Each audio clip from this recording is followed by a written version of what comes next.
Joseph. I'm the city council member for the 40th Council District in Central Brooklyn, and I'm also the chair of New York City Education Committee. All right. Yeah. All right.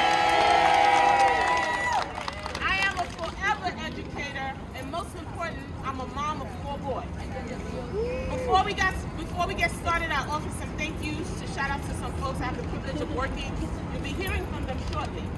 Jamila Edwards of DC 37, Robert Ramos, Joyce McCownley of Local 205, Jane Ebner, Tara Gardner of the Daycare Council, my colleagues in government, Councilmember Hanif, Councilmember Menon, and of course, Councilmember Williams. She's always high.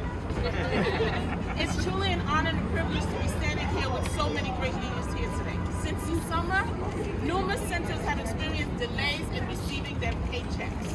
And is that acceptable? No! Unacceptable. The result in a situation at centers where staff were working and not paid up to 8 weeks. What do we want? Paycheck. What do you want? Paycheck. A number of centers have been forced to close. Do you hear that? Forced to close. As you can imagine, this created untold hardship for workers, including falling behind on rent, not being able to afford prescription medicine, and being forced to leave the careers they love, to name just some of the problems I've heard about. And that's unjust, regardless of who it happens to, but what makes it worse, New York City, impacting historically marginalized population. Here's some stats.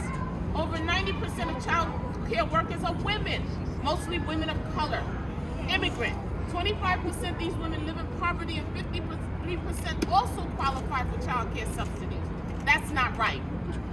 It ain't right. It ain't right. So we're here today to urge the DOE to properly support daycare and child care centers in New York City. Simply put, in deeply unfair that centers workers have to experience delays in receiving their paycheck. That ain't right. It ain't right. Later today, in the Education Committee oversight hearing, I'll be asking the DOE why exactly this has been happening. Because New Yorkers deserve to know why their neighbors haven't been paid.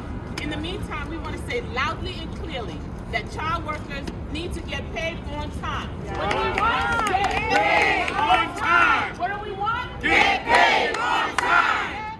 I'm not here to point fingers, but however, I do need to find a solution because child care is personal to many of us.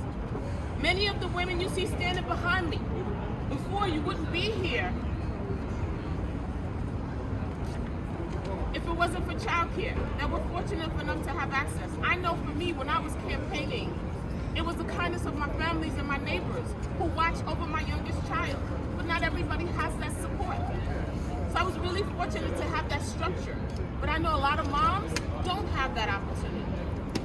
So I also would like to shout out my colleague this week that passed a massive bill in childcare. But that bill, as I mentioned to her before during stated, if my providers are not getting paid, it won't happen. So what do we want? Pay. What do you want? Pay on time. On time. On time. On time. On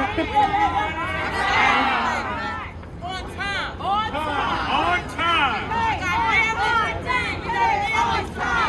Pay on time. Pay on time. Pay on time. Pay on time. Pay on time. A full check. A full check. A full check. And benefits. That's right.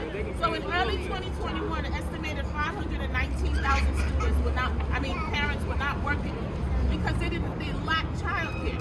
So let me repeat that. 519,000 New Yorkers were not working due to lack of childcare. Lack of childcare. If more childcare centers were closed because of delayed payment, the numbers will only increase, which means fewer families will be able to reach the middle class.